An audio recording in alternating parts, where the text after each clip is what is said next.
तो इस वीडियो में हम बात करने वाले एडवांस टैक्स के बारे में जो इनकम टैक्स एक्ट 1961 में दिया हुआ है। दोस्तों as a name suggest advance tax actually में एडवांस टैक्स नहीं है, ये एक्चुअली में पे एज यू अर्न टैक्स है। मतलब सरकार ये बोलती है कि आप जैसे जैसे कमा रहे हो वैसे हमें टैक्स भी देते जाओ। दोस्तों अब ये समझना जरूरी है कि एडवांस टैक्स हमें किस केसेस में पे करना पड़ता है और उसके ड्यू डेट्स क्या है। तो दोस्तों ये समझने के लिए पहले ये समझ लेते हैं कि किस किस केसेस में हमें एडवांस टैक्स देने की जरूरत नहीं है।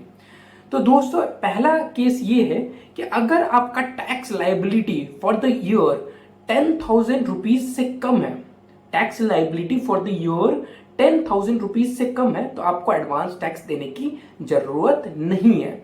दूसरा केस है दोस्तों, अगर आप एक सीनियर सिटीजन हो, मतलब आपका एज 60 ईयर्स या उससे ऊपर है और आपका इनकम बिजनेस या प्रोफेशन से नहीं है तो आपको एडवांस टैक्स देने की जरूरत नहीं है। और तीसरा केस है, अगर आपका इनकम सिर्फ सैलरी से आ रहा है तो भी आपको एडवांस टैक्स देने की जरूरत नहीं है, क्योंकि इन दैट केस आपका जो एम्प्लॉयर होता है वही आपका टैक्स काट के टीडीएस काट कर देता है आपको सैलरी, तो आपको उस केस में भी एडवांस टैक्स देने की जरूरत नहीं है। अब इन तीनों केसेस के अलावा आपको एडवांस टैक्स देना पड़ेगा। अब इसका ड्यू डेट्स क्या है ये समझ लेते हैं। तो पहला ड्यू डेट होता है दोस्तों 15th of June. 15th of June को आपको टोटल एस्टिमेटेड टैक्स लायबिलिटी का 15% आपको टैक्स पे कर देना है। उसके बाद अगला ड्यू डेट होता है 15th ऑफ सितंबर।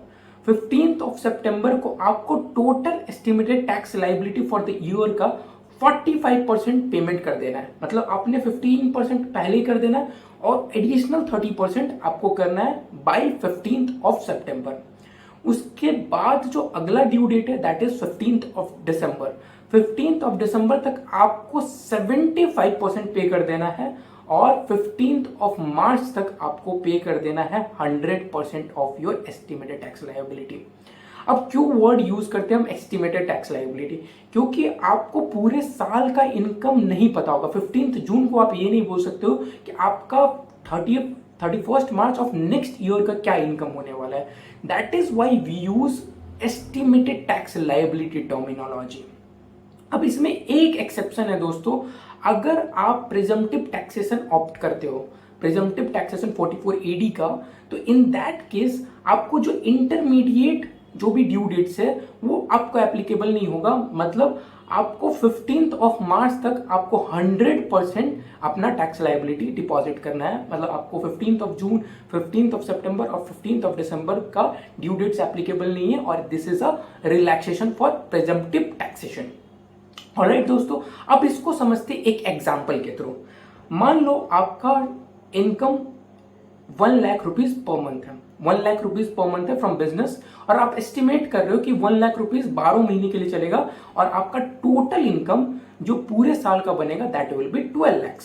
ठीक है, आपने एस्टिमेट कर लिया, 1st ऑफ अप्रैल को ये एस्टिमेट करा कि आपका total income for the year 12 lakhs होने वाला है।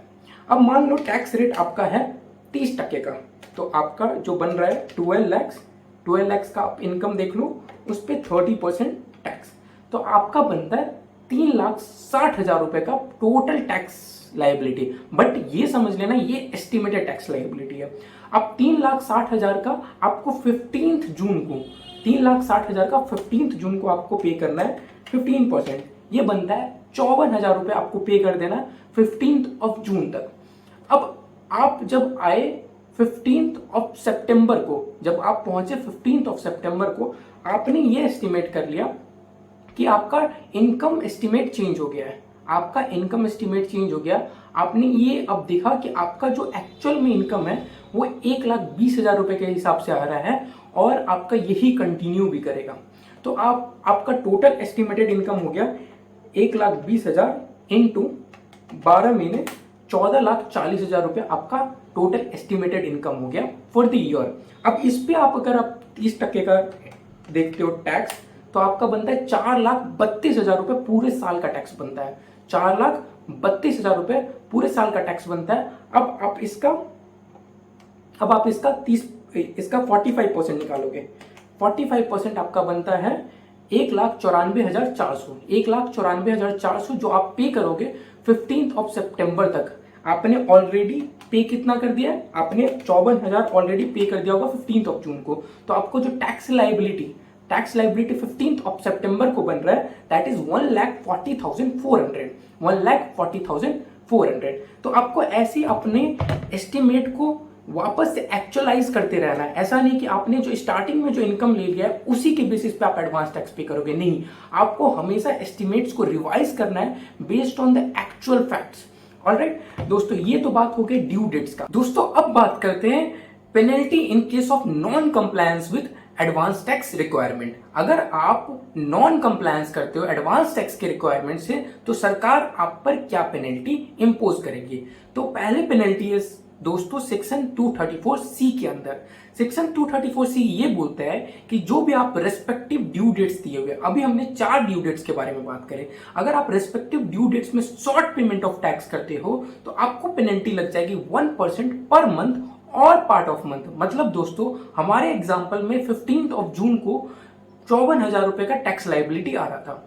अब मान लो एक्चुअल पेमेंट ऑफ टैक्स सिर्फ 40,000 रुपए हुआ है, तो शॉर्ट पेमेंट हमारे केस में हो गया 14,000 रुपए। तो जो 14,000 का टैक्स लाइबिलिटी है उस पे 1% का पेनल्टी लग जाएगा। दूसरा पेनल्टी है जो दोस्तों सेक्शन 234B के अंदर। सेक्शन 234B आप देखते हो 15 मार्च को। 15 मार्च को अगर आपने जो भी estimated total estimated tax liability है उसका 90% पे कर दिया है तो आपको सेक्शन 234B नहीं लगेगा। बट अगर आपने टोटल टैक्स लाइबिलिटी का 90% नहीं पे करा है, टोटल टैक्स लाइबिलिटी का 90% नहीं पे करा है, उससे कम पे करा है, तो आपको लग जाएगा सेक्शन 234B और उसमें भी आपको पेनल्टी लगेगा 1% per month on short payment of tax. I hope ये वीडियो आपको पसंद आया हो। मिलते अगले वीडियो में। Till then keep learning and keep growing.